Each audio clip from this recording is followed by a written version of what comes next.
Madame, Messieurs, bonsoir et surtout bienvenue à cette grande édition du journal sur les antennes des Congo Buzz Télévision dont voici les principales articulations. Vital Kamerhe depuis ce lundi à Kinshasa en provenance de France où il a été en séjour médical. Dans ce journal, Maître Pouloussi Eka, son principal avocat, fixe l'opinion sur les enjeux du procès qui sera rejugé dans les tout prochains jours. Maître Pouloussi qui sera d'ailleurs l'invité du journal. Et puis la fête des Pâques célébrée dimanche 17 avril un peu partout dans le monde. À Kinshasa, l'Église catholique, à l'instar d'autres, ont respecté la tradition en sport. Le tout-puissant Mazembe devra relever les défis à domicile les dimanches prochains après le nul vierge réalisé en Égypte pour le compte des quarts des finales allées de la Coupe de la Confédération. Voilà tout pour les sommaires. Je disais dans les titres, les leaders de l'Union pour la nation congolaise est rentré sans tambour ni trompette en République démocratique du Congo après un séjour médical en France. L'ancien directeur des cabinets du chef de l'État, Vital Kamerhe, a regagné Kinshasa aux petites heures de ce lundi 18 avril 2022 dans la plus grande discrétion. Deborah Wamba nous en parle. Le jet de Malta Forest qui l'a ramené a atterri à l'aéroport international d'Ndjili à 2 heures du matin. L'ancien directeur du cabinet du chef de l'État Félix Tshisekedi était accompagné notamment de son assistant personnel et de son épouse. Pas d'équipe d'accueil ni des journalistes pour couvrir son retour. Âgé de 63 ans, Vital Kamerhe retourne en RDC quelques jours après l'annulation par la Cour de cassation de sa condamnation par la Cour d'appel de Kinshasa-Gombe à 13 ans de prison pour détournement des deniers publics. Il doit être jugé devant la même cour d'appel récomposée. Il a obtenu sa liberté provisoire en échange du paiement d'une caution de 500 000 $ américains. Vital Kamerhe est de retour à Kinshasa en ces débuts de semaine. Il avait quitté la capitale congolaise en janvier dernier pour un séjour médical en France. Comme à l'aller, tout s'est fait dans la discrétion. Son assistant personnel ainsi que son épouse étaient également dans l'avion du retour. Le président de l'Union pour la nation congolaise, Vital Kamerhe, a regagné la capitale Kinshasa aux petites heures de ce lundi 18 avril 2022, sans tambour ni trompette. Vital Kamerhe devra être rejugé devant la même cour d'appel qu'il avait condamné à 13 ans de prison pour détournement des fonds publics, mais cette fois avec de nouveaux juges. Son principal avocat, Maître Pouloussi Eka, se dit tout simplement confiant quant à l'issue de ce nouveau procès. Il a dit au micro des Congo Buzz Télévision. Regardez. Je peux vous rassurer que au regard des éléments que nous avons, M. Vital Kamerhe est innocent. Je l'avais dit il y a quelques jours que c'était une manipulation de l'opinion. M. Kamerhe était un monsieur sérieux, honnête et soucieux du développement de ce pays. Le président de la République à Goma l'avait souligné. Il les connaît mieux que nous tous ici. Il avait dit que M. Kamerhe est un homme sérieux. Et je vous dis qu'il est sérieux. Qu'il n'a jamais bénéficié de quoi que ce soit de manière frauduleuse du trésor public. Tout ce qui s'est dit dans la presse, tout ce que les réseaux sociaux disaient, c'était qu'une manipulation de l'opinion pour les présenter devant tous comme un mauvais. Alors qu'il est sérieux, honnête, et il travaille pour le développement de ces pays. Donc je pense que, comme nous sommes dans un état de droit, le format que nous avons maintenant, c'est celui d'un état de droit. Nous allons, le moment venu,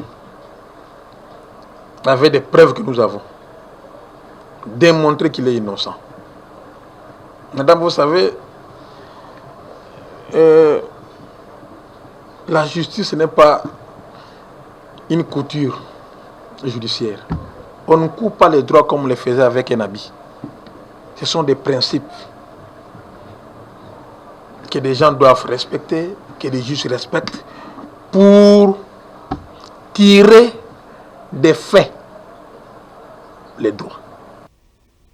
Et puis, vous le savez, la Cour de cassation a annulé la décision de la Cour d'appel condamnant Vital Kamerhe à 13 ans de travaux forcés.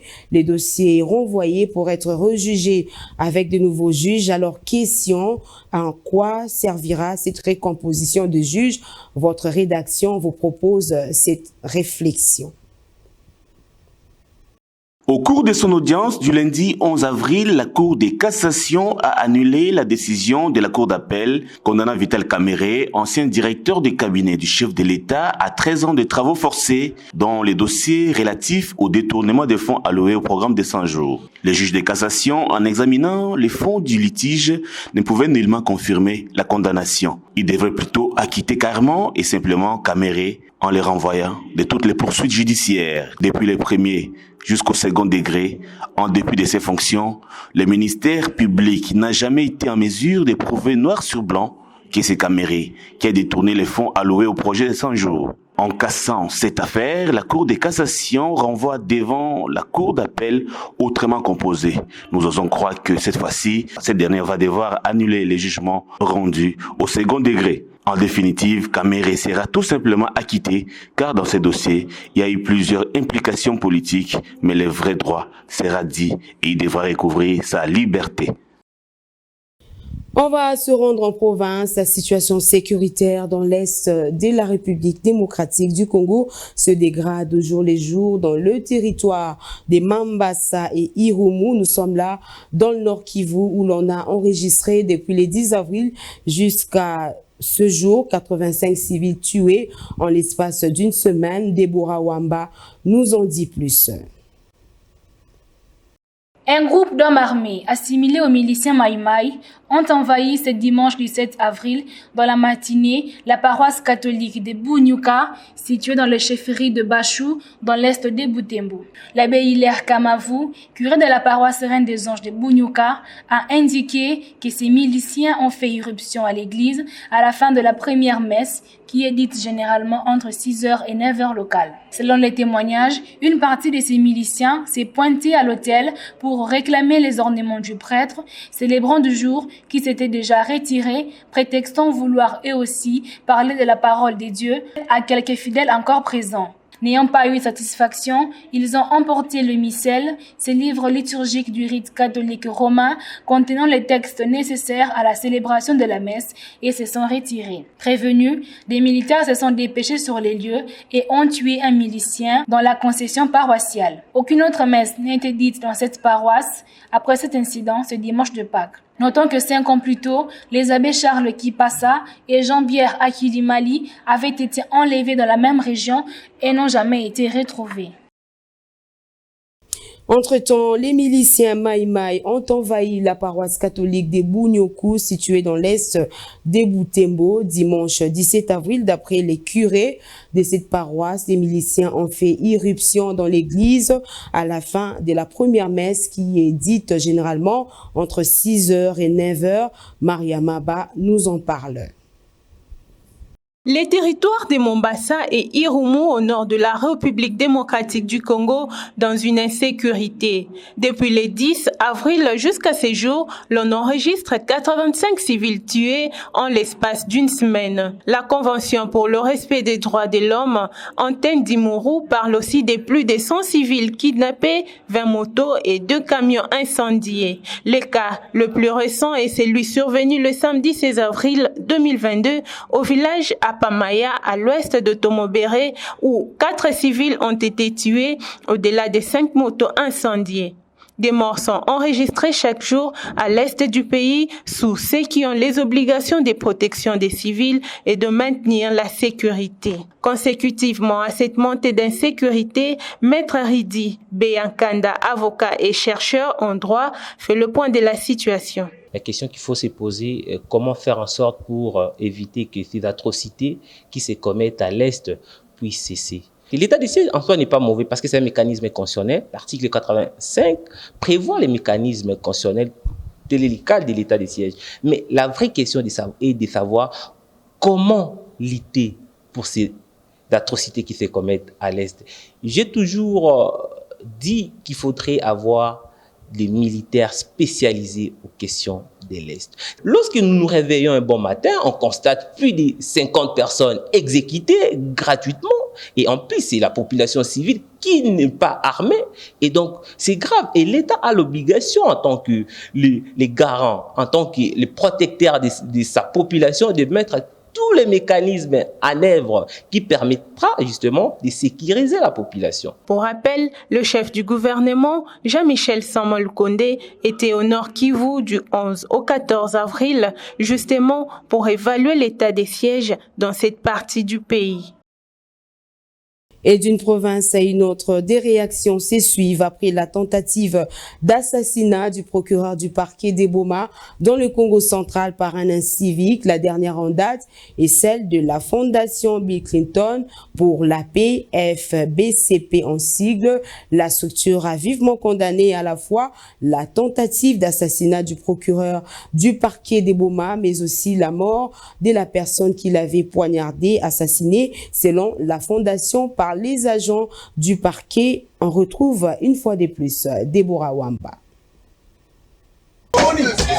Nul ne peut se rendre justice, dit-on. Des particuliers ont commencé ces derniers temps à régler des comptes avec des autorités judiciaires et politiques.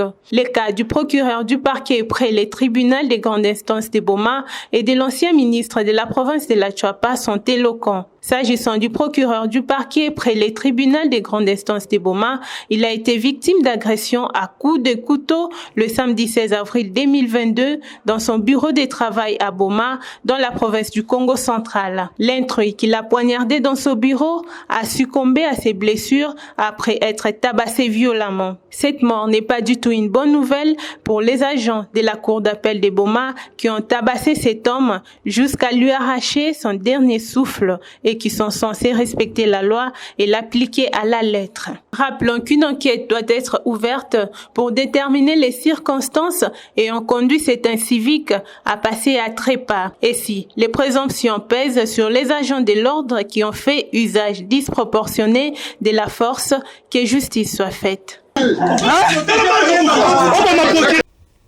Retour à Kinshasa, grève à la régie des voies aériennes.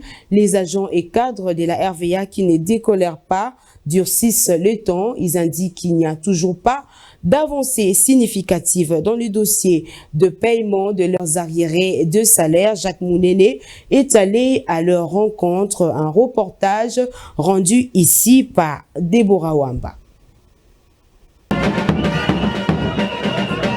Les agents de la RVA intensifient la grève avec des fanfares, des chants scandés et des pneus brûleux ce lundi 18 avril à Kinshasa. Suite à la réunion prévue la semaine passée sous l'égide de l'inspecteur général du travail, le parti prenante dont la délégation des syndicalistes et la direction générale s'étaient séparés à queue de poisson. Ainsi, le syndicat a réuni les agents de la RVA pour rendre compte des pourparlers qui ont accouché d'une souris.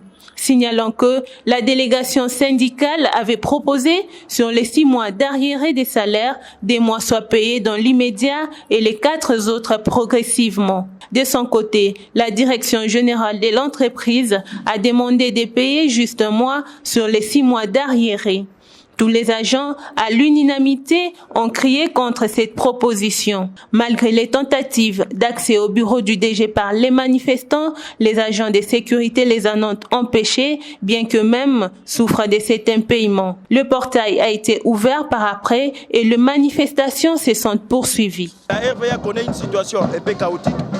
Il y a des arriérés de salaire de 6 mois ici à Kinshasa et beaucoup plus dans des provinces. C'est pourquoi nous réclamons 2 mois de salaire. Il faut dire que la réunion, c'était une réunion de conciliation devant l'inspection générale du travail, mais qui s'est soldée en queue de poisson, parce que pour Kinshasa, l'employeur doit aux agents 6 mois d'arriérés de salaire. À l'intérieur, il y en a qui ont droit à 40 mois, 50, etc. Mais pour Kinshasa, sur les 6 mois comme pour l'intérieur, on a demandé qu'on puisse payer dans un premier temps 2 mois du coup. Mais l'employeur n'est pas disposé à le faire. Il estime qu'il ne peut payer qu'1 mois, alors que la misère est à son comble. Ces manifestants estiment que le directeur général Chungu Alphonse ne tient jamais parole. On a vécu ces scènes, ce n'est pas une première fois. Ils ne sont pas fous. Ils réclament leur salaire, ça fait 6 mois, ils sont impayés. Vous êtes là, un être humain, un père de famille. Il y a des gens qui louent de maisons. Alors comment ils vont subvenir après 6 mois? C'est vrai que le DG s'efforce parce qu'on ne peut pas l'incriminer. Mais rester dans sa position initiale n'est pas vouloir ou manifester une volonté de tendre la main à l'extérieur. Nous avons été demandé d'informer aux travailleurs que lors des négociations, les partis devaient rentrer au bureau pour que les négociations continuent. Les travailleurs ont décidé de rester en grève pendant que nous allons continuer les négociations. Les propositions faites par l'employeur jusque-là n'étant pas concluantes, nous maintenons la grève. Notons que les manifestations se sont poursuivies jusqu'à la matinée de ce lundi, pendant que le directeur général, à travers une correspondance, a demandé aux syndicalistes de revenir à la table des négociations le 19 avril en vue d'un dénouement heureux de la crise. On va parler religion. Dans ce journal, les chrétiens du monde entier ont célébré dimanche 17 avril la fête des Pâques, une commémoration qui rappelle la mort et la résurrection de Jésus-Christ. L'abbé Katawa, curé de la paroisse Sainte-Anne, indique que la Pâque fait référence au passage de la mort à la vie, la suite en image. Il s'agit de la plus importante fête pour les chrétiens. À en croire l'abbé Hubert Katawa, la Pâque symbolise la triple victoire de Christ sur le diable, sur la mort, mais aussi sur la puissance des ténèbres. Par sa résurrection, Christ vient illuminer nos vies. Le message de la Pâque reste celui de l'amour. Le Christ ressuscité nous apporte l'amour. Pâque, pour les chrétiens, est l'événement fondamental, le point même de départ de la vie chrétienne, la résurrection de notre Seigneur Jésus-Christ. La résurrection de notre Seigneur Jésus-Christ, c'est la réponse de Dieu, c'est l'accomplissement de ses promesses. Le monde entier, l'humanité tout entière était plongée dans les ténèbres. Et nous étions voués à l'anéantissement. Nous nous sommes tournés vers Dieu, nous avons crié. Il a entendu nos cris de détresse. Et dans son amour infini, il nous a envoyé un sauveur, son propre fils. Si la Pâque juive fait référence à la délivrance d'Israël de l'esclavagisme du Pharaon, au travers de la Pâque chrétienne, Christ nous libère de l'esclavagisme du péché. Et quand on dit Pâque, ça vient de Pessa, en hébreu, Pessa, qui signifie passage. Passer devant, qui signifie aussi épargner. Et nous savons ce qui s'est passé. Les fils d'Israël ont été épargnés de la 10e plaie en Égypte. Ils avaient immolé des agneaux et chaque famille devait prendre le sang de l'agneau et marquer l'entrée avec le sang. Quand l'ange exterminateur allait passer, en voyant le sang, il épargnait cette maison-là. Après Pâques, le cap est à présent mis sur la célébration de la Pentecôte, mais il faudra attendre 50 jours. Et en sport, pour terminer, Mazembe sauve sa peau en Égypte en arrachant un précieux nul des 0 buts partout sur les terrains des Pyramides en match comptant pour les quarts des finales allées de la Coupe de la Confédération et n'aura d'autre choix que de gagner son match retour dans son temple de la Kamalondo le dimanche prochain pour voir les portes de la demi-finale s'ouvrir. Les précisions dans ce récit de Daniel Kamboa. Le TP Mazembe de Lubumbashi a décroché un match nul sur le terrain des Pyramides 0-0 en match comptant pour les quarts de finale aller de la Coupe de la Confédération. Ces scores pièges n'arrangent pas totalement les Corbeaux louchois. En cas de nul avec but, Mazembe sera éliminé et en cas de nul sans but, les deux équipes seront départagées par la séance des tirs au but. Les Congolais doivent faire très attention au match retour sachant que les Égyptiens viendront jouer l'air Ventoux. Le TP Mazembe, l'unique représentant de la RDC en une compétition interclub de la CAF, est donc obligé de remporter cette bataille. Le match retour est prévu le dimanche 24 avril à Lubumbashi. Place à présent à l'invité du journal, l'avocat principal de Vital Kamere, Maître Pouloussi Eka Hugues, répond aux questions des Congo Buzz Télévision.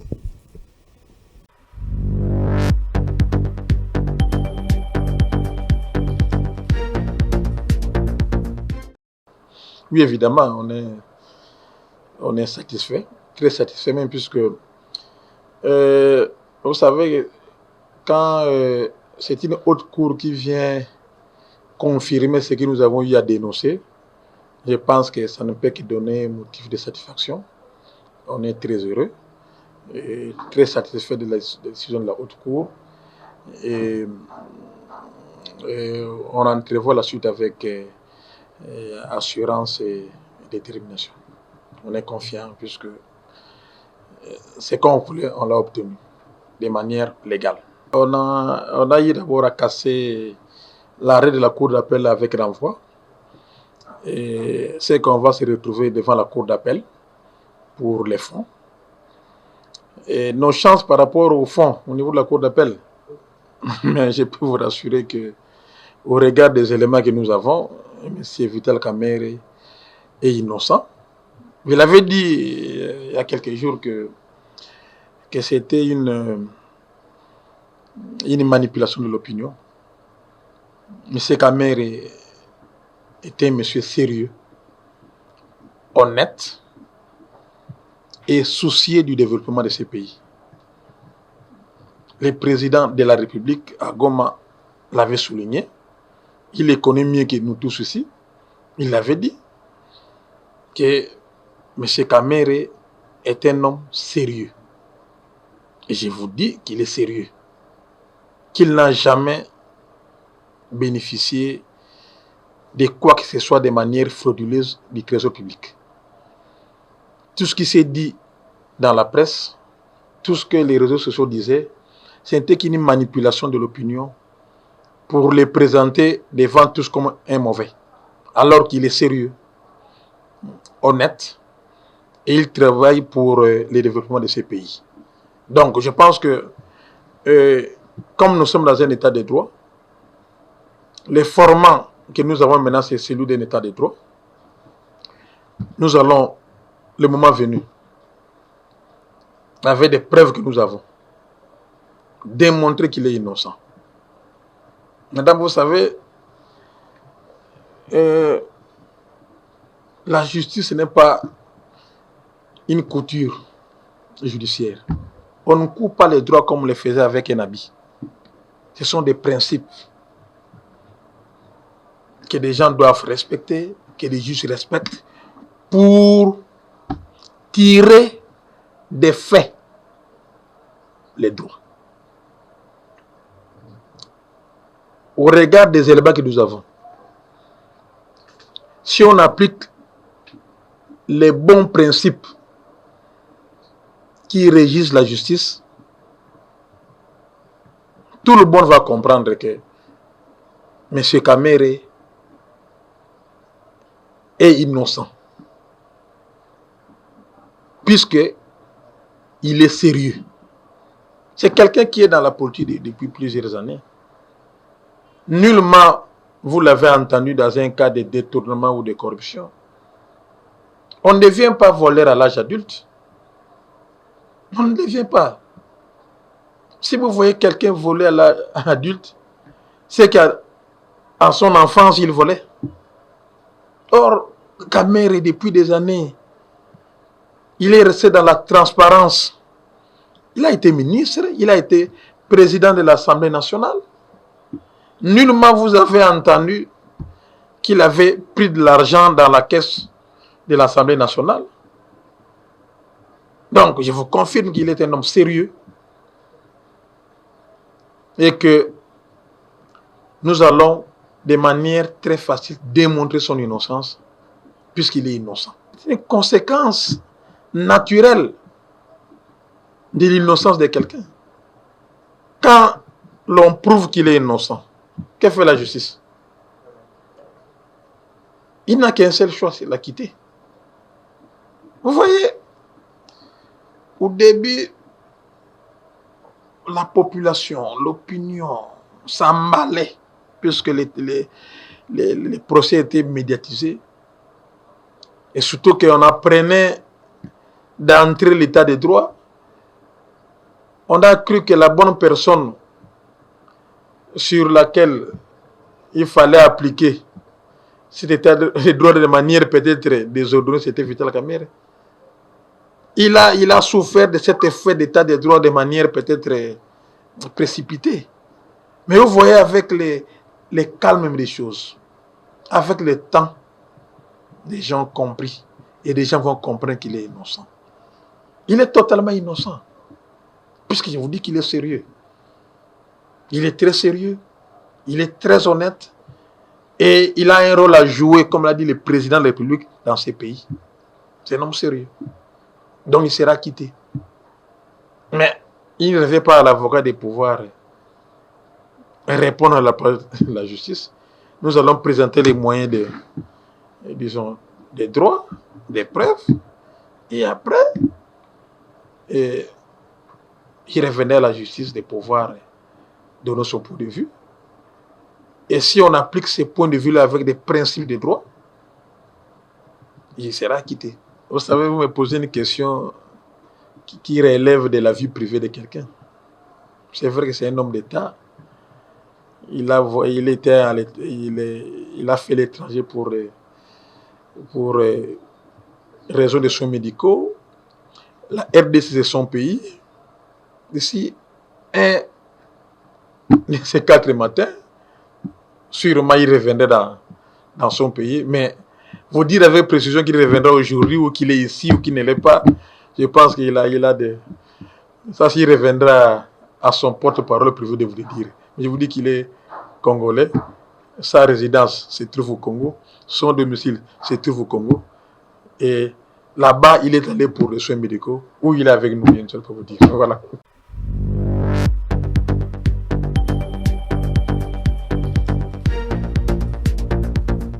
Ce journal est terminé, mais avant de nous séparer, le rappel des titres. Vital Kamerhe depuis ce lundi à Kinshasa, en provenance de France, où il a été en séjour médical.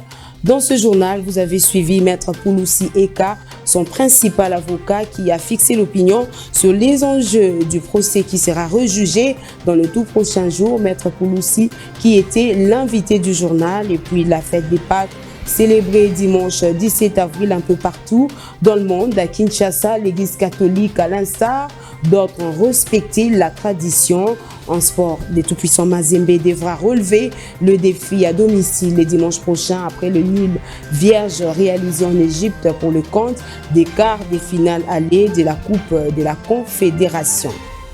Ce journal est terminé. Au nom de l'équipe rédactionnelle qui a concouru à son élaboration, je vous dis merci de l'avoir reçu chez vous. Bonne suite des programmes sur nos antennes.